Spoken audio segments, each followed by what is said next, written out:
안녕하세요, 동글아빠입니다. 오늘은 121회 3교시에 대해서 강평을 해보도록 하겠습니다. 우선 각 문제 강평에 앞서서 전체 문제에 대해서 한번 같이 읽어보겠습니다. 1번 흑막이 구조물 설계 시 경험 토합 적용에 따른 다음 사항을 설명하시오. 지층 구성이 동일한 토층이 아닌 다층 집안에서의 집안 물성치 평가 방법. 2번 안반 집안 굴착에서 경험 토합의 적용 방안. 자, 요 문제는 이제 원리가 조금 있는 문제이기도 합니다. 경험 토합에 대해서 좀 변형된 그런 원리가 있고요. 요거를 어떻게 이쁘게 써주느냐, 또 왁구의 문제죠. 자, 2번 부분 수중 사면이란 그림과 같이 사면의 내외부에 수평한 정수위가 형성되어 사면의 일부가 물속에 잠겨있는 경우를 말하는데, 절편법으로 부분 수중 사면의 안정 해석을 할 경우 다음 사항을 설명하시오. 1번 유효응력 해석법으로 해석할 경우 사면 밖에 있는 물의 영향을 고려하는 방법. 그리고 전응력 해석법으로 해석할 경우에 입력 자료. 요거는 조금 난해한 원리 문제라고 할 수 있겠습니다. 3번 부산 낙동강 하류 대심도 연합지반 아래에 피압 대수층이 존재하는 것으로 알려져 있다. 부지조성 공사 시 이러한 집안 조건에서 연약집안을 개량하기 위해 연직 배수공법을 적용할 경우 예상 문제점 그리고 대책에 대해서 실무적 관점에서 설명하시오. 요거는 약간 원리가 있는 문제이기도 하면서 왁구의 문제이기도 합니다. 자, 4번 무리말뚝의 지지력 결정 방법. 요거는 다 알고 있으니까 왁구의 문제라고 할까요? 자, 5번 국내에서는 해안가 습지 주변으로 연약지반이 분포되어 있다. 연약지반 계량공사에서 샌드매트 공법은 중요한 역할을 하고 있다. 샌드매트 공법의 설계 시공 시 고려사항, 그리고 기능 저하 시 문제점, 그리고 대책에 대해서 설명하시오. 자, 요거는 뭐 아주 일반적인 내용으로 왁구 그리고 공법의 문제이기도 합니다. 자, 6번 산악 장대 터널 집안 조사 시 조사 절차와 주요 차관 사항에 대해서 설명하시오. 라는 문제가 나왔습니다. 1번 같은 경우가 조금 난해할 수도 있고요. 그 다음 2번 같은 경우는 좀 원리가 있기 때문에 조금 어려웠을 것 같고, 3번 문제 피압 대수층 문제가 있었는데 치마량의 대소관계 때문에 조금 헷갈릴 수 있었고 조금 난이도가 있었다라고 생각을 합니다. 그래서 4, 5, 6번 문제는 괜찮았지만은 1, 2, 3번은 조금 난이도가 있었다. 그래서 제가 생각하는 난이도는 중상 정도가 될 것 같습니다. 자, 그럼 1번부터 강평을 해보도록 하겠습니다. 흑막이 구조물 설계 시 그러니까 다층 집안에서의 집안 물성치 평가 방법이고 안반 집안에서 경험통합 적용 방법인데, 물론 이제 저는 가시서 설계를 직접 하고도 있지만은 다층 집안 같은 경우는 불리한 조건을 기준으로 해요. 그래서 점토와 모래가 있으면은 점토 기준으로, 점토도 굳은 점토와 연약한 점토가 있으면은 연약한 점토 위주로 경험 토합으로 최종 굴착 단계에서 검토를 하긴 하지만은, 여기서 나와 있는 이 문제는 그렇게 쓰시면은 절대 안 돼요. 여러 학자들, 우리 선배님들께서 발표했던 이론이라든지 그런 내용을 쓰라는 문제니까요. 그대로 쓰시면 되겠습니다. 동일한 토층이 아닌 다층 집안, 요거는 이제 팩의 수정 토합이라는 부분을 보시면은 이제 보정해서 사용하는 방법이 나와요. 그래서 시그마 H, 수평 토합 시그마 H는 KA의 RM의 H라는 게 나오는데, 요 KA 값을 구하는 방법이 조금 다릅니다. 그 다음에 RM도 마찬가지고요. 그러니까 요 정도 공식만 쓰시고 나머지는 뭐 보정해서 사용한다, 그런 식으로 답안을 쓰셔도 되고, 아시는 분들은 이제 개요도까지 그려서 답안을 쓰시면은 좋은 점수가 나올 것 같습니다. 그 다음에 이제 작은 2번 보시면은 안반 지방 굴착에서 경험토합 적용 방안인데, 이거는 이제 안반 지방 같은 경우는 안반 지방에 대한 이런 토합이 정확하게 이론이 정립되어 있지 않기 때문에 토사 지반으로 보고 보통 토합을 계산을 합니다. 그렇기 때문에 이런 문제가 있고, 안반 집안에 대해서 해석을 할 때는 좋은 집안으로 하긴 하지만은 문제점이 있다 라는 내용을 좀 써주시면 될 것 같고, 그리고 보정 혹은 경험적으로 계측치를 이용해서 쓴다, 그런 식으로 쓰면 될 것 같습니다. 그리고 한 가지 더 말씀드리면은, 안반 집안 같은 경우는 이제 수압이 소산됐다 라고 가정을 하고 토합을 산정하기도 하는데, 요렇게 토사 지반을 보면은 또 요거랑 또 맞고가 안 맞죠? 그래서 요런 부분들, 문제점과 그 다음에 지금까지 나와 있는 이론들을 조금 조합해서 쓰시면은 좋은 답안이 될 것 같지만은 참 이런 문제는 토지기술사인 제가 봐도 참 어려운 문제 같습니다. 자, 어쨌든 1번은 그렇고요. 2번 문제 보겠습니다. 절편법으로 요거를 안정해석 할 때, 유용력 해석법으로 할 때 사면 밖에 있는 물의 영향, 요거는 제 서브노트 정확하게 나와 있는데요. 파괴면을 이렇게 보는 경우, 그죠? 그 다음에 이렇게 해서 수압을 작용시키는 경우, 혹은 요 면에다가 이렇게 작용시키는 경우, 요 세 가지에 대해서 기술을 하시면 되겠습니다.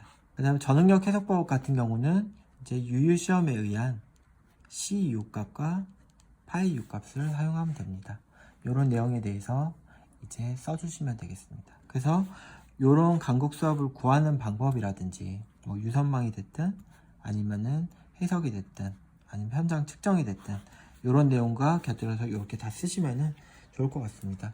이번 문제도 뭐 상당히 난이도가 있었다, 그렇게 보여집니다. 자, 3번 문제. 피압 대수층이 존재하는 곳을 이제 했는데 연직 배수공법을 적용할 경우 문제점과 대책인데, 피압 대수층이 있는 경우는 먼저 생각하셔야 될 게 상향 침투 시의 유용 응력은 전응력 마이너스 간극수압인데, 이 간극수압에다가 피압을 더한 값이 되겠죠. 요것만 생각을 하시면은 요 나머지 부분이 아마 쉽게 풀어질 것 같아요. 그래서 연직 배수공법을 요런 대칭에다 설치할 때는 뭐 문제점이 뭐 치마량이 계산된 것보다 많이 나오고 뭐 잔류 치마가 나온다, 요런 내용도 좋은데 이거는 실질적으로 공식과 더불어 쓰시는 게 더 좋아요.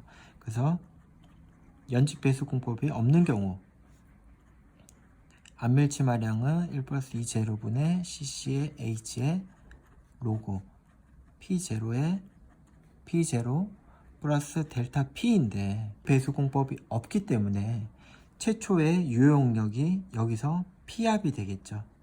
그러니까 무슨 얘기냐면은 요 전응력은 요 간극수압을 빼는데 간극수압은 요거하고 P압을 포함한다라고 되어 있기 때문에 P압을 빼는 개념이 되겠습니다. 그 다음에 분자항도 마찬가지고요. 그래서 이렇게 계산해서 작게 나오는데 실적으로는 더 크다, 이런 문제점에 대해서 쓰시면 되고, 그 다음에 연직 배수공법이 있는 경우 요 밑에 항만 보시면은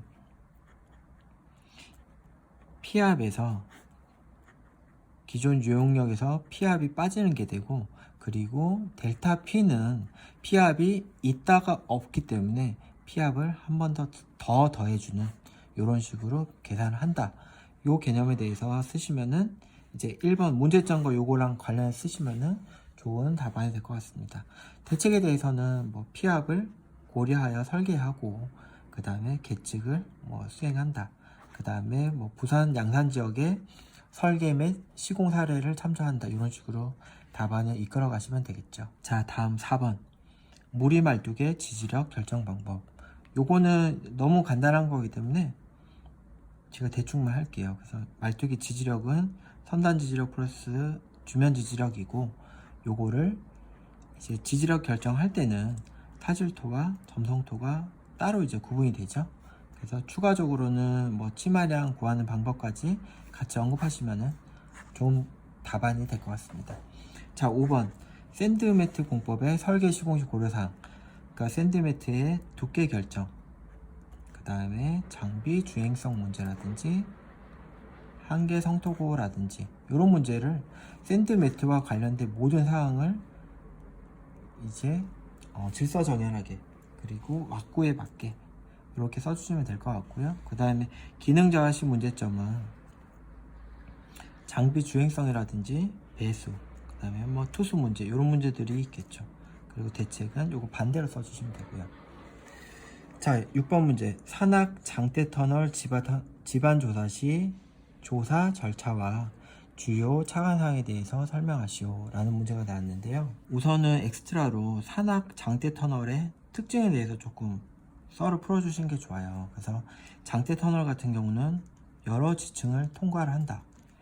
파세대도 있을 수가 있고, 저토피 구간이 있을 수도 있고, 습곡 지형이 있을 수도 있고, 하천이 영양 구간이 있을 수도 있다.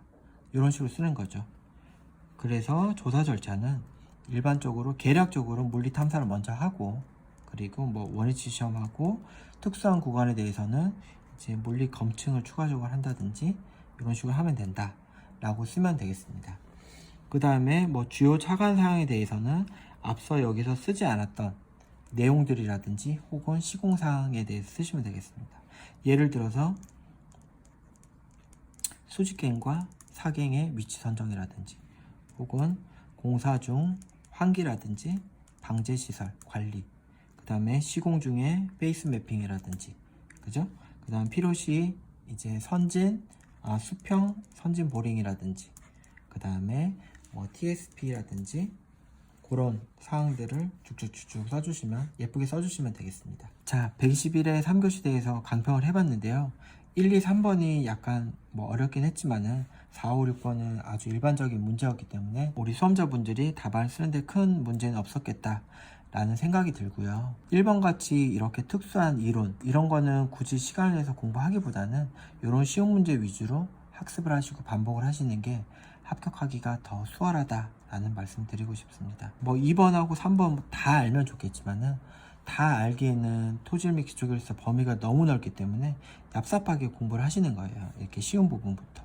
그리고 시간이 남으면은 하나씩 더 하는 스타일로 가시는 거죠. 자, 강평 보시느라 수고 많으셨습니다. 3교시 마치겠습니다.